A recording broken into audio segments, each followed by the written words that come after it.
Start recording. It's done. This is the second part of phonology, and here we start. What serves as the input for post lexical phonology?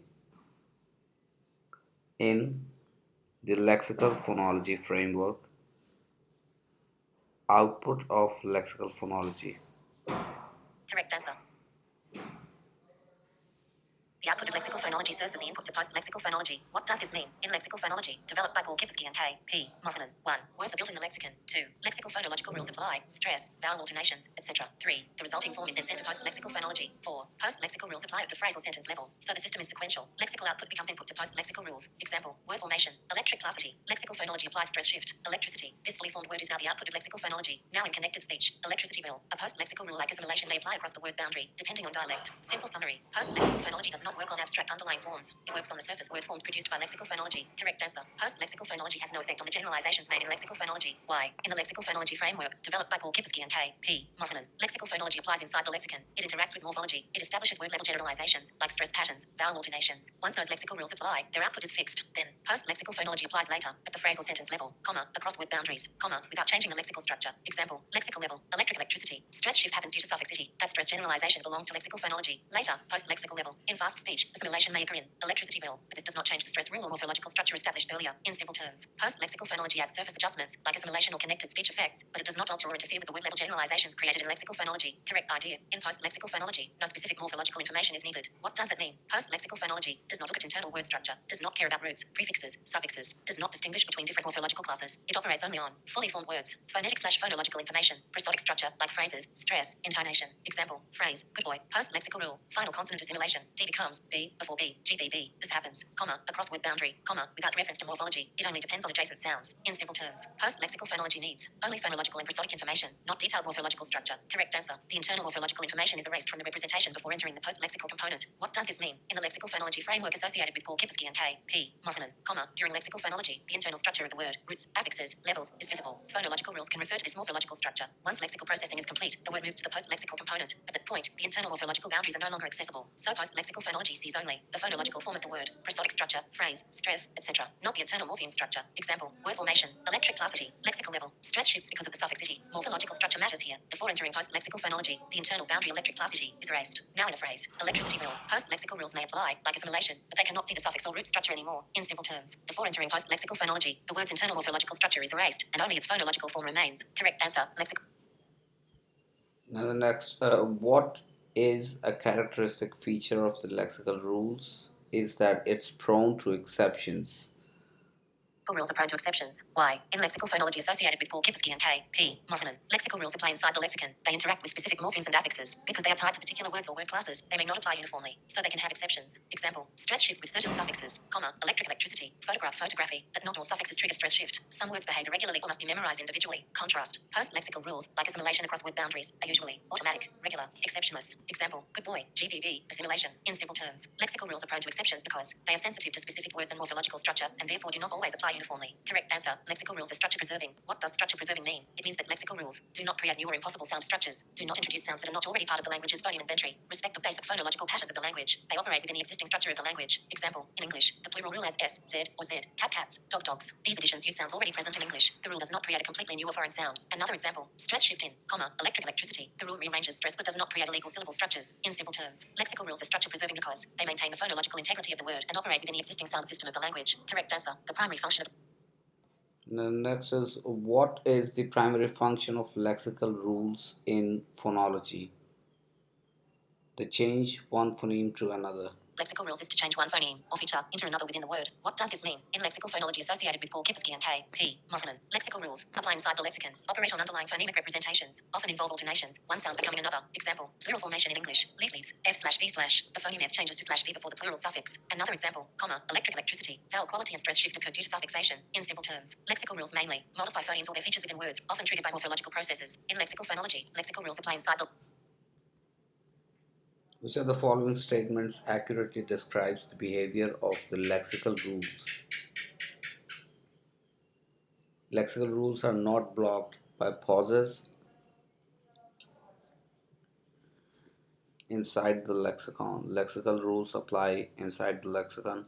Lexicon, that is, before a word is sent to the post-lexical, later, phonological component. Key point. Lexical rules are not blocked by pauses because they operate within a single word before the word enters actual speech. Very simple explanation. If you pause while speaking, like, unhappy, the pause does not stop the lexical rule from applying. Why? Because the change already happened earlier when the word was formed in the mental lexicon. So lexical rules apply during word formation. Work before actual pronunciation in connected speech are independent of pauses. In contrast, post-lexical rules, like assimilation across words, can be affected by pauses. That's the basic difference. In lexical phonology, post-lexical rules apply after words are formed during actual speech because they operate across word boundaries. They can be blocked by pauses. Example, assimilation across words. Take the phrase, good boy, in fast, continuous speech. GDB slash, the D often becomes B, like due to the following slash B. So it sounds like GBB. This happens because of regressive assimilation. The second sound influences the first. Now add a pause. Good boy. If you clearly pause between the two words, GD comma, slash B slash. Now assimilation does not happen. You hear a clear D sound. Why? Post lexical rules need connected speech. A pause breaks the connection, so the rule cannot apply. So, no pause assimilation possible. Pause assimilation blocked. That shows how post lexical rules are sensitive to pauses. In lexical phonology,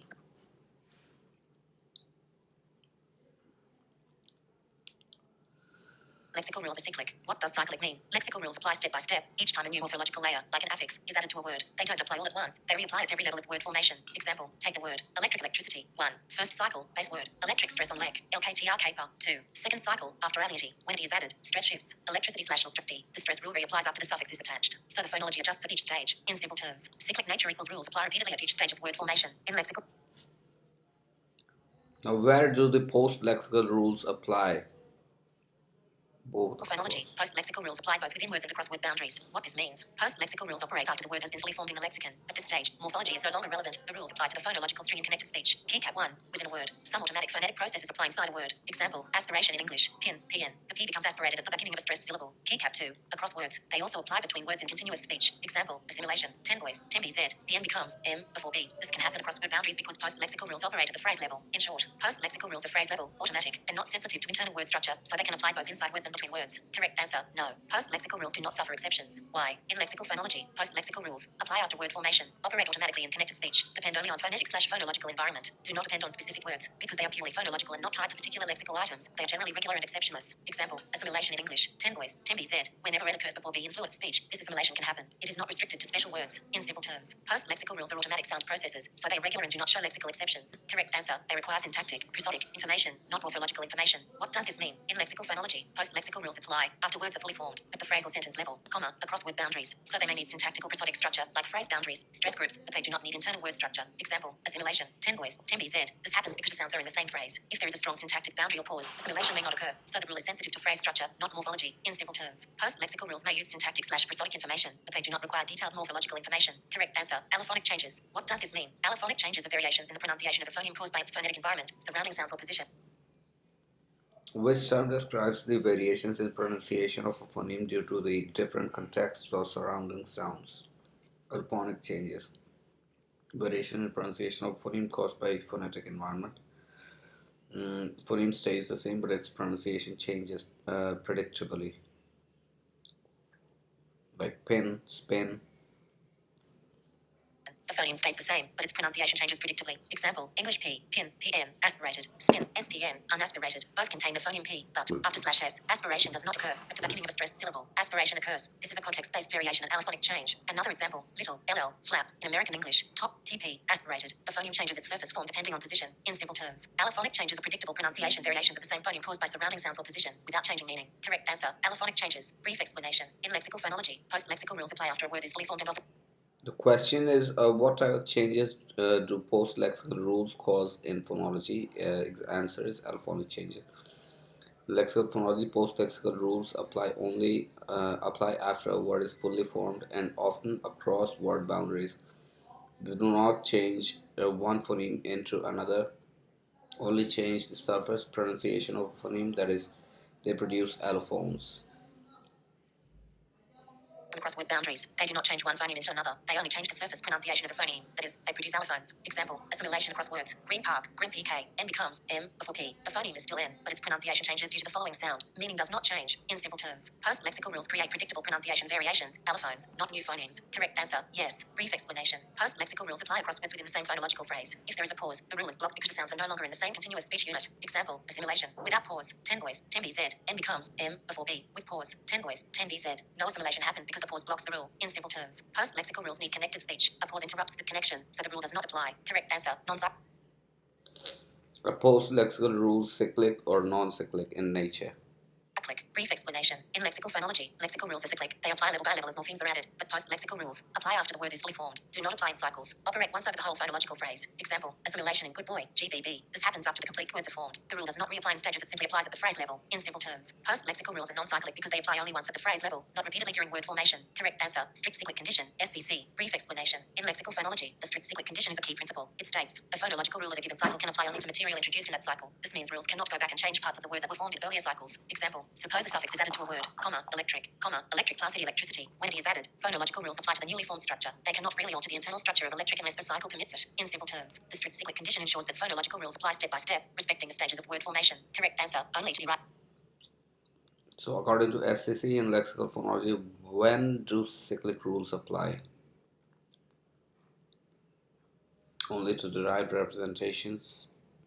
Representations. Brief explanation. Under the strict cyclic condition in lexical phonology, cyclic rules apply only when a new morphological structure is created, that is, when something is derived by adding an affix. They do not apply to underived/simple forms stored in the lexicon. Example, nation, nation plus L national. When L is added, a new, derived, representation is formed. Cyclic rules apply at this stage, but in a simple, underived word, no new affix added. Cyclic rules do not reapply. In simple terms, cyclic rules operate only on newly formed, derived, structures, not on basic stored forms. Correct answer.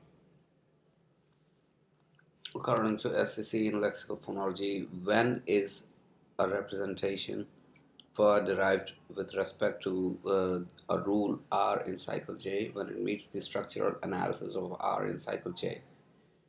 A representation Greek letter phi is derived with respect to rule R in cycle J when it newly satisfies the structural description. Structural analysis of rule R at that cycle. Step-by-step explanation. Simple. In lexical phonology, rules apply in cycles as morphemes are added. The strict cyclic condition says a cyclic rule can apply only if, in the current cycle, the structure required by the rule has just been created. So a form is derived for a rule if the addition of a new affix creates the exact environment that the rule needs. Example, consider stress shift. Photograph. Photograph plus arc photographic. When arc is added, a new structure is created. Now the stress rule sees a new configuration and applies. Shifting stress. The rule applies because the new suffix created the environment the rule requires. That makes the representation derived with respect to that rule. Another simple illustration. Suppose a rule says, change x when it appears before suffix y. If y is not there, the rule cannot apply. When y is added in cycle j, the environment is created. Now the representation is derived for that rule. In very simple terms, a representation is derived for a rule when something newly added in that cycle creates the exact condition that the rule is looking for. Correct answer. Organizing the application of lexical phonology. In the framework of SCC within lexical phonology, what purpose do cycles serve? They serve as organizing the application of lexical phonological rules.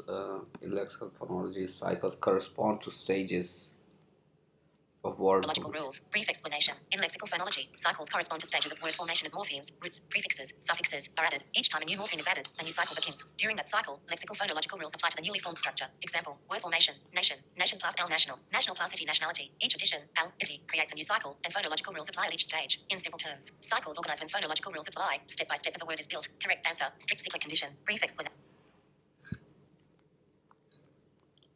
In lexical phonology, what principle governs the application of lexical rules? In lexical phonology, the strict cyclic condition, SCC, controls how lexical phonological rules apply. It states that a rule can apply only to the structure created in the current cycle. So phonological rules apply step by step as morphemes are added, and they cannot freely change earlier parts of the word. Example, electric plus electricity. When it is added, a new cycle begins and phonological rules apply to the newly formed structure, not to unrelated earlier parts. In simple terms, the strict cyclic condition ensures that lexical phonological rules apply in an ordered, step by step way during word formation. Correct answer. They apply only to derived environment.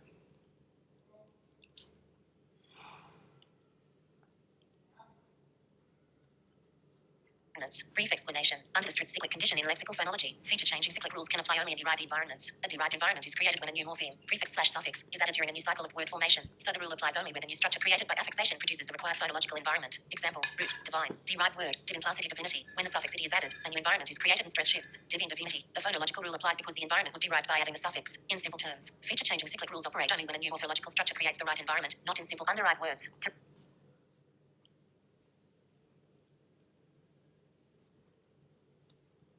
Correct answer, both morphologically and phonologically. Brief explanation. In lexical phonology, a derived environment, required by the strict cyclic condition, can be created in two ways. 1. Morphologically, when a new morpheme, prefix or suffix, is added. 2. Phonologically, when a new sound environment appears because of phonological structure. Example, morphological derivation. Nation plus L national. The suffix L creates a new structure, allowing cyclic rules to apply. Phonological derivation. A rule may apply because two sounds come together in a new configuration created during the cycle. In simple terms, a derived environment can arise either from adding morphemes, morphology, or from new sound configurations, phonology. Brief example of phonological derivation. In lexical phonology, a phonologically derived environment occurs when a new sound context is created created by another phonological rule, not by adding a morpheme. Example, electric plus electricity. During derivation, electric, electricity K and S come together. The sequence slash KS slash creates a new phonological environment, which can trigger further phonological rules. Simple idea. A phonological derived environment appears when changes in sounds create a new sound context, allowing another rule to apply. Correct answer. It restricts the abstraction.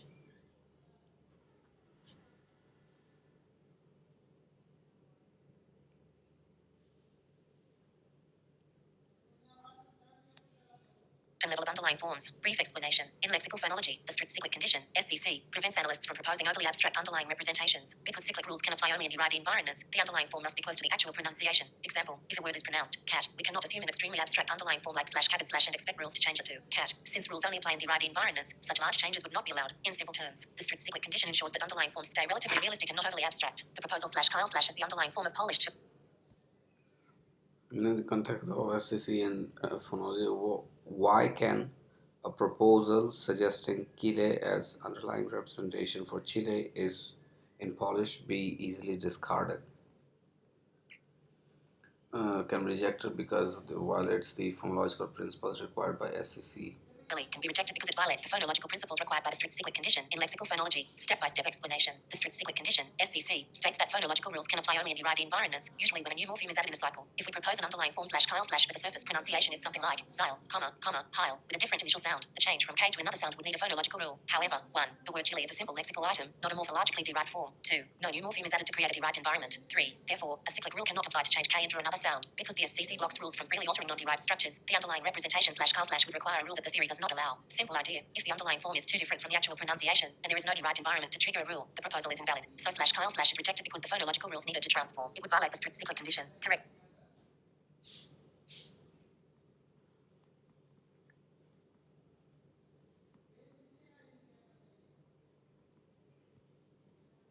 Answer. It becomes less abstract. Brief explanation. In lexical phonology, the strict cyclic condition allows feature changing cyclic rules to apply only in derived environments when new morphemes are added. Because of this restriction, linguists cannot propose very abstract underlying forms that are very different from their pronunciation. The underlying form must be closer to the surface form, so it becomes less abstract. Example, suppose a word is pronounced cat, a very abstract proposal like underlying form, slash cabin slash, surface form, cat, would require many phonological changes. Since cyclic rules cannot freely apply without a derived environment, such an abstract form is not allowed. So the underlying form would instead be something close to the surface form, like, per cat slash, cat. Simple idea. Because cyclic rules are restricted, underlying forms must stay close to the actual pronunciation, making them less abstract. Correct.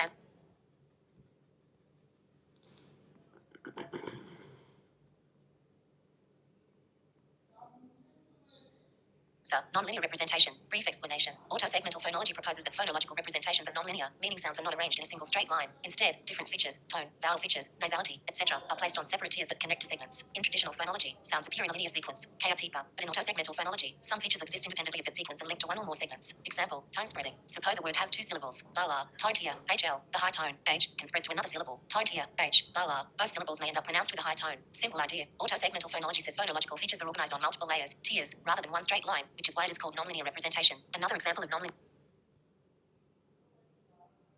representation in autosegmental phonology is nasal spreading. Example, nasality spreading. Consider a sequence. Ana. In normal linear representation, it is simply n, but in autosegmental phonology, nasality is placed on a separate tier. Nasality tier, n, segments. Ana. The nasal feature from slash n spreads to the neighboring vowel, making it nasalized. So it may be pronounced roughly like Anna. Simple idea. The nasal feature is not tied to just one segment in a line. It can spread across multiple sounds, which shows why autosegmental phonology uses nonlinear representation. Correct.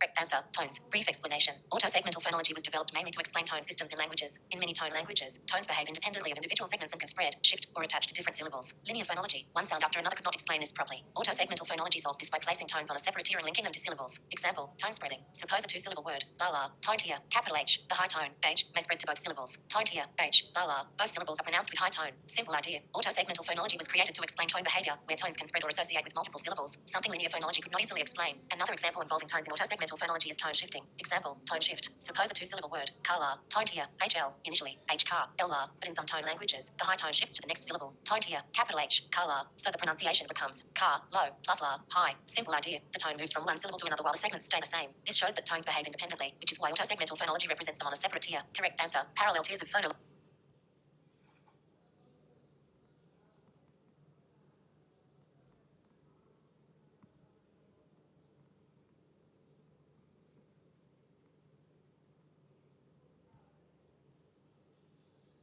Logical segments. Brief explanation. In autosegmental phonology, phonological representation is organized into parallel tiers, separate layers. Different types of phonological information, such as segments, tones, or features, are placed on separate tiers, and they are connected by association lines. This allows some features to spread or link to more than one segment. Example, tone tier, segments, bar, tone tier, HL, association, H bar, L bar, here. One tier contains the segments, syllables, comma, another tier contains the tones. They are linked but exist on parallel levels. Simple idea. Autosegmental phonology represents speech using multiple parallel layers of phonological information instead of a single linear sequence.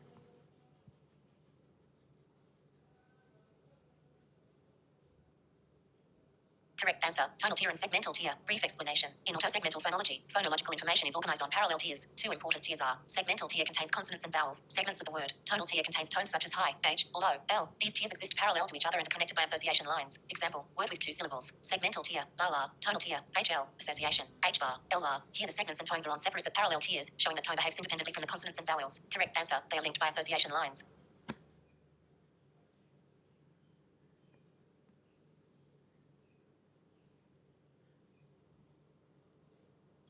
Brief explanation. In autosegmental phonology, the segmental tier, consonants and vowels, and the tonal tier, tones like H or L, are separate layers. They are connected by association lines, which show which tone is pronounced on which syllable. Example, normal association. Segmental tier, bella, tonal tier, HL, association lines, H bar, L bar. This means bar is pronounced with high tone, la is pronounced with low tone. Example, tone spreading. Segmental tier, bella, tonal tier, capital H, association, H bar, H la. Here one high tone spreads to both syllables, so both are pronounced with high tone. Simple idea. Association lines link tones to the syllables that carry them, showing how tones are realized in pronunciation. The elements on each tier are called autosegments. Brief explanation. In autosegmental phonology, phonological representation is divided into tiers, such as the segmental tier and tonal tier. The individual units that appear on these tiers are called autosegments. An autosegment is a phonological element that exists independently on its own tier, but can be linked to segments through association lines. Example, segmental tier, bella, tonal tier, HL, here, bar, lar are segmental autosegments. H, L are tonal autosegments. Association, H bar, L bar. Simple idea. An autosegment is simply a phonological unit that exists on its own tier and can link to segments. Correct answer.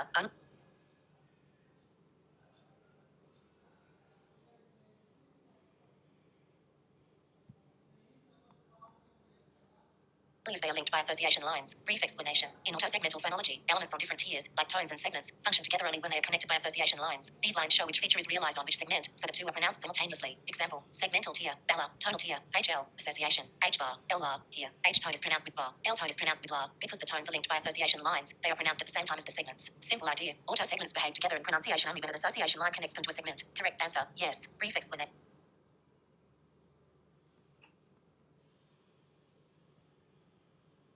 In autosegmental phonology, the tonal tier and segmental tier remain independent layers throughout the derivation. This means tones and segments are stored on separate tiers, comma, changes can occur on one tier without necessarily changing the other. They are connected only through association lines, but structurally they stay independent. Example, segmental tier, bella, tonal tier, capital H, the high tone, H, may spread to both syllables. H bar, H la, here. The tone tier changes, spreading occurs. The segments bar la stay the same. Simple idea. Even though tones and segments interact in pronunciation, they remain separate and independent tiers in the phonological representation. Correct answer, no.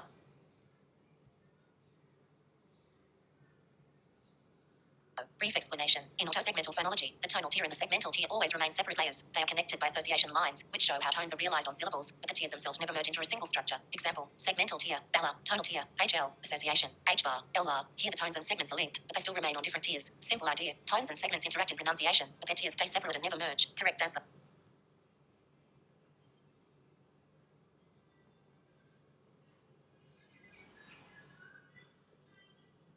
Initial development, John Goldsmith. Later contributions, G. N. Clements and John J. McCarthy. Brief explanation. Autosegmental phonology was first developed by John Goldsmith, 1976, to explain tone behavior using nonlinear representations. Later, linguists like Clements and McCarthy expanded the theory by applying the autosegmental approach to other phonological phenomena, not just tone. Clements worked on feature geometry and hierarchical structure of features. McCarthy applied autosegmental principles to prosodic and non-concatenated morphology, especially in Semitic languages. Simple idea. Goldsmith created the theory. Clements and McCarthy expanded and developed it further. 1. Feature geometry work of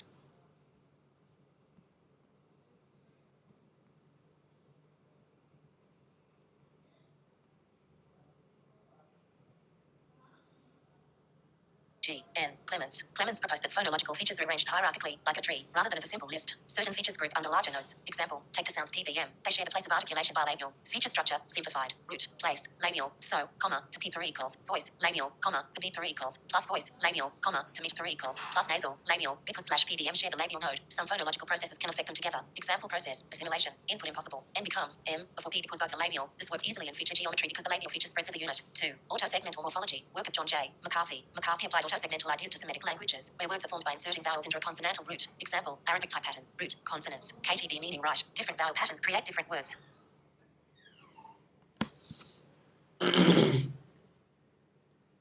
Different vowel patterns create different words. Uh, so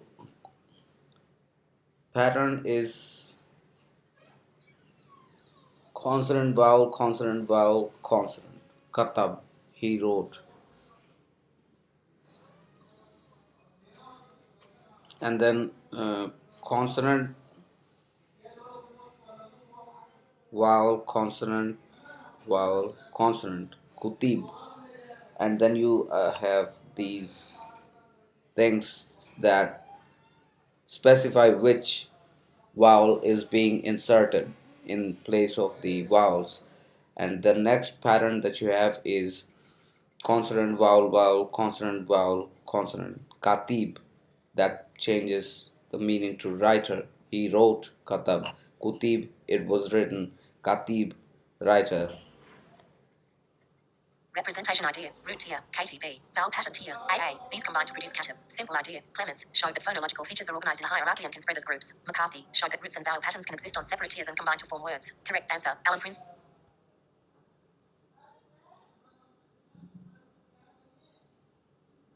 St. Paul Smolinski. What optimality theory is? Optimality theory is a theory of phonology proposing that languages choose the best possible pronunciation from several possible candidates by evaluating them against rank constraints. Instead of rules changing sounds step by step, the grammar compares candidates and selects the most optimal one. How it works. Basic mechanism. Optimality theory has three components. 1. Gen generator produces possible candidate outputs from an input. 2. Constraints. Universal constraints that languages must follow. 3. Evaluation chooses the candidate that violates the least important constraints according to the language's ranking. Different languages rank constraints differently, which explains pronunciation differences. Simple example: input word in plus possible slash possible candidates generated. 1. Impossible. 2. Impossible. Constraint example: agree. Place. Nasal must match the place of the following consonant. Evaluation. Winner. Impossible. The nasal check. Agree. Constraint is to agree in place of articulation. So nasal must match the place of following consonant, and so evaluation happens. The candidates are impossible. Agree place. This is violated. Impossible. Agree place. Okay, done. Agreed. Now winner becomes impossible over there, as you can see. Uh, so nasal changes to M because M and P are both Ma and Pa are both bilabial, satisfying the constraint. Changes to M because M and P are both bilabial, satisfying the constraint. Simple idea. Optimality theory says many pronunciations are possible. The grammar evaluates them using rank constraints. The best, most optimal candidate wins. Now, what does optimality theory serve as in linguistic analysis? Correct answer. A framework for linguistic analysis. Brief explanation. Optimality theory serves as a framework that linguists use to analyze how languages choose the best possible sound structure from several possible candidates. Instead of applying phonological rules step by step, the theory evaluates candidates using rank constraints, and the form that best satisfies these constraints is selected. Example: input slash in plus possible slash possible outputs. Impossible. Impossible. Constraint. Nasal should match the place of the following consonant. Evaluation selects tick. Impossible because slash meters matches the bilabial p. Simple idea. Optimality theory provides a systematic method for analyzing phonological patterns in languages by comparing possible outputs and selecting the most optimal one. Correct.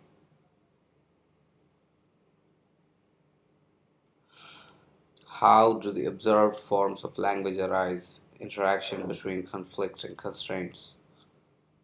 Answer. Interaction between conflicting constraints. Brief explanation. In optimality theory, the forms we actually hear in a language arise because different constraints conflict with each other. Since all constraints cannot be satisfied at the same time, the grammar ranks them, and the output that best satisfies the higher ranked constraints becomes the observed form. Example: input slash in plus possible slash. Two relevant constraints. Agree. Place. Nasal must match the place of the following consonant. Identity. Keep the sounds of the input unchanged. Possible candidates. Impossible. Impossible. Conflict. If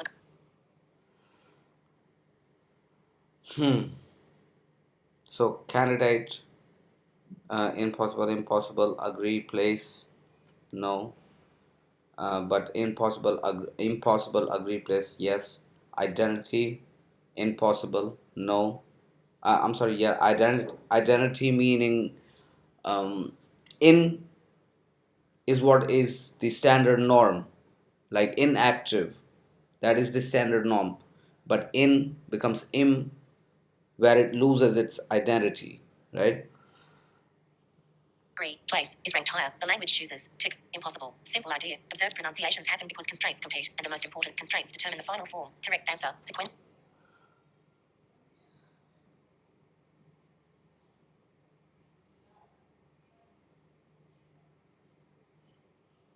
Shell application of transformations to lexical entries. Brief explanation. Before optimality theory, phonological patterns were explained using the rule-based approach of generative phonology. In this approach, a word starts with a lexical, underlying, form, and then phonological rules apply one after another in a sequence to produce the final pronunciation. Each rule transforms the form step by step until the surface form is reached. Example, input, lexical form, in plus possible slash, rule, nasal place assimilation, step-by-step transformation, impossible slash impossible, because n changes to meters before the bilabial p, so the final surface form becomes impossible. Simple idea. Before optimality theory, linguists explain sound patterns using ordered phonological rules that transform words step by step from the underlying form to the surface form. In optimality theory,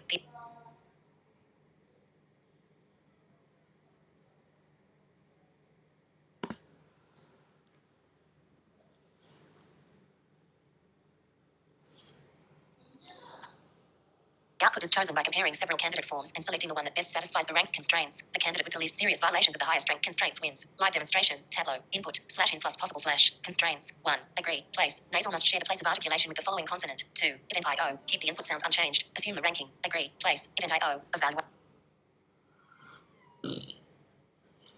Impossible, impossible. Agree, place. Uh, Agree, place. Impossible. Doesn't. Ident or IO. Impossible. Fails. Impossible. Wins. Impossible violates the higher rank constraint. Agree. Impossible violates only. Only the lower constraint ident. Impossible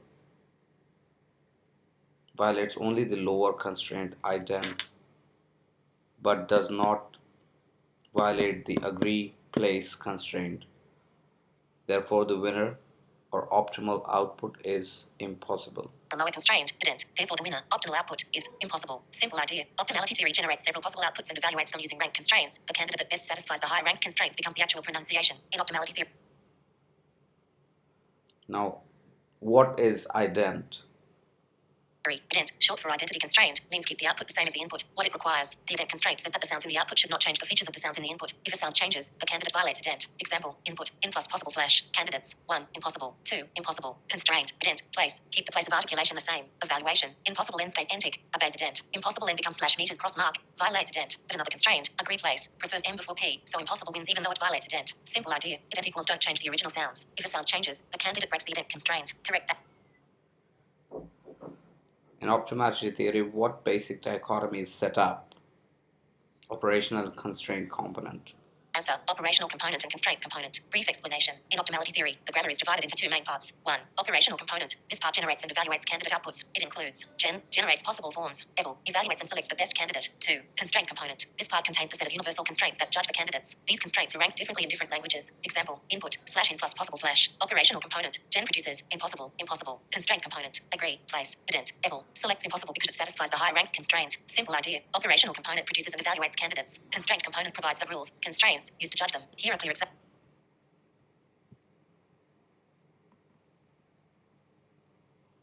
examples showing how the operational components gen and ever work in optimality theory. Example 1. Consonant cluster simplification. Input, slash test slash. Gen generator. Gen produces several possible outputs. Tests, test, tet. Constraints. Max do not delete sounds. Complex avoid complex consonant clusters. Assume ranking. Complex max. Eval. Evaluation. Winner. Assume ranking. Complex is greater than max. That says do not delete sounds. Tests. Complex fails. Max, that is do not delete sounds, wins. Tests. Complex, it's not complex so it wins, but do not delete sounds, max, fails. Test. Complex fails because complex says avoid complex consonant cluster, right? So test versus tests. So consonant cluster is getting deleted in the sound test, and that's the reason why complex is getting violated. Avoid complex consonant clusters. But max, that is do not delete sounds, it wins. I don't know why. What is it? Tet. Complex wins to avoid complex consonant clusters. Yeah, it doesn't have any. Test has consonant cluster, and that's the reason why it fails. I understand now. Max, that is do not delete sounds. Tet fails. So winner becomes Tess. Okay. Here, avoid complex consonant clusters. Wins. No complex consonant cluster. But max do not delete sound fails.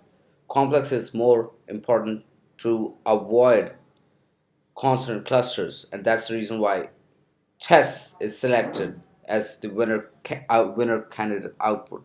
Because the language prefers avoiding clusters, even if a sound is deleted. Example 2, vowel insertion, input, slash film slash. Some languages dislike consonant clusters. Gen, possible candidates, film, phylum, constraints, complex avoid clusters. DEP do not insert sounds. Ranking,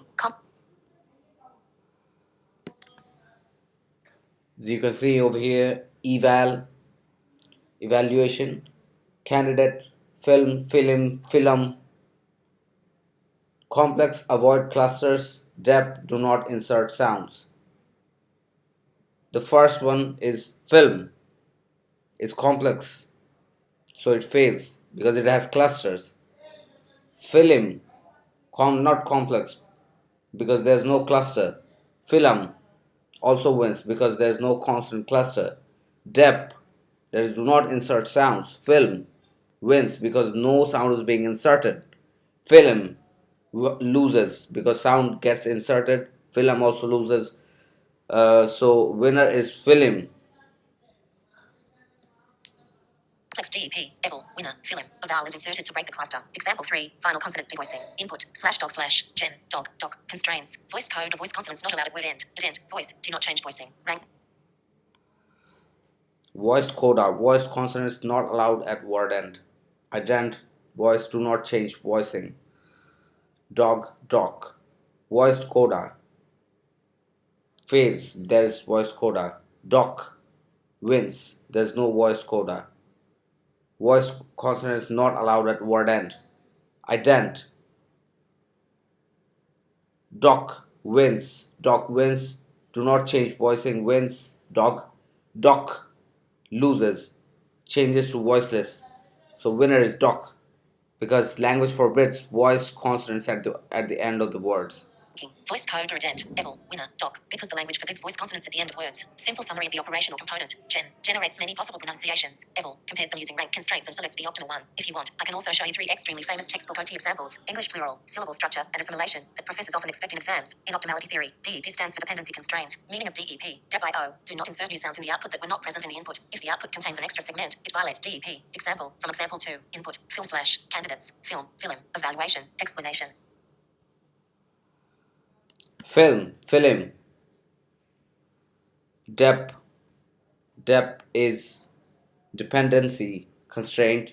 Do not insert new sounds in the output that were not present in the input. If the input has, the output has it. Input doesn't have, output doesn't have it. Film wins, no change. Film fades, the new sound is being inserted. Film no sound added as DEP. Film vowel I inserted violates DEP. Simple idea. DEP equals don't add new sounds. If a candidate inserts a vowel or consonant that was not in the input, it breaks DEP. In optimality theory, IO means input output. What it means, IO constraints compare the input form with the output form. They check how much the output has changed from the input. So when you see constraints like ident IO, dep IO, max IO, the IO simply means the constraint is comparing the input representation with the output pronunciation. Example, input, film slash, candidate output, film, constraint, DEP IO, input has film, output has film. The vowel I was added, so it violates DEP IO. Simple idea. IO equals comparison between the underlying form, input, and the spoken form, output. In optimality theory, IO means input-output correspondence. These constraints check how similar the output is to the input. The most common IO constraints are ident IO, max IO, and DEP IO. 1. Ident IO, identity, meaning the features of sounds should remain the same in the output. If a sound changes its feature, it violates ident. Example, input, bat slash, candidates, bat, explanation.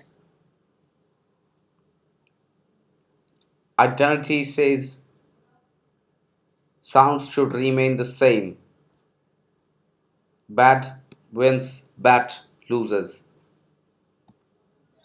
D becomes T voicing changed, so ident is violated. 2. Max IO, maximization, meaning do not delete sounds from the input. If a sound present in the input disappears in the output, max is violated. Example, input, test slash, candidates, tests, tes, explanation, T slash and S are deleted, so max is violated. 3. DEPIO, dependency, meaning do not insert new sounds in the output. If the output contains a segment not present in the input, DEP is violated. Example, input, film slash, candidates, film, explanation. The vowel I was inserted, violating DEP. Very simple summary, easy way to remember. Ident no change, max no deletion, DEP no insertion.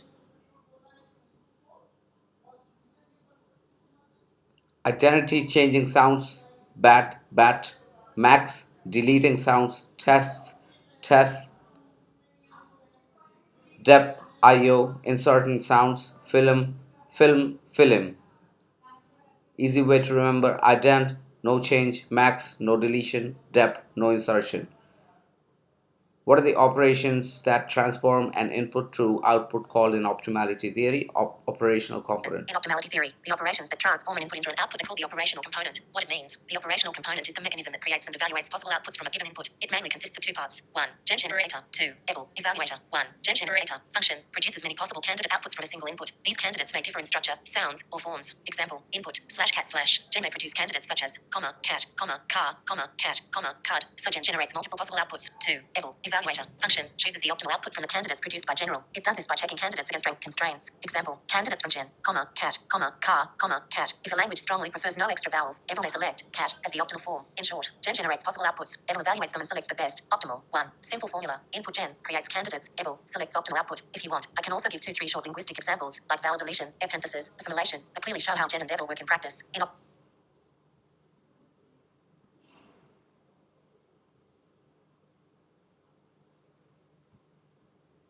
optimality theory, the actual output is selected by the constraint component. Explanation: after the operational component generates many candidate outputs through gen, the constraint component evaluates these candidates. It contains a set of rank constraints. The process works like this: 1. Input is given. 2. Gen produces many candidate outputs. 3. The constraint component evaluates these candidates using rank constraints. 4. The candidate that best satisfies the hierarchy of constraints, that is, violates the least important constraints, is selected as the optimal output. Example: input slash cat slash gen may produce cat, car, cat. If the language has a strong constraint against extra vowels, the candidate cat will violate fewer important constraints than cat. So cat becomes the optimal output. In short, constraint component evaluates candidate outputs and selects the optimal form according to rank constraints. In optimality theory, the constraints acting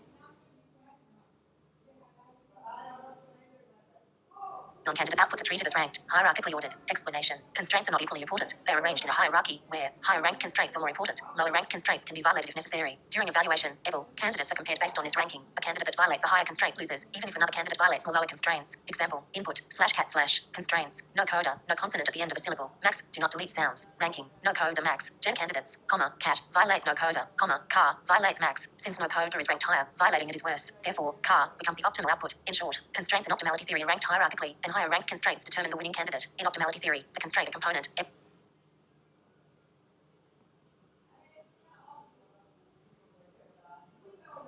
is universal, meaning all languages share the same set of constraints. However, languages differ in how these constraints are ranked. Explanation: each language orders the universal constraints differently. Because of this different ranking, languages produce different optimal outputs from the same input. Example: input slash cat slash constraints. No coda, syllables should not end in a consonant. Max, do not delete sounds. Language A ranking. No coda max, cat violates no coda, car violates max. Winner, car. Language B ranking. Max no coda, cat violates no coda, car violates max. Winner, cat. Conclusion: the constraints are universal, but their ranking differs across languages, which explains cross-linguistic variation in phonological patterns.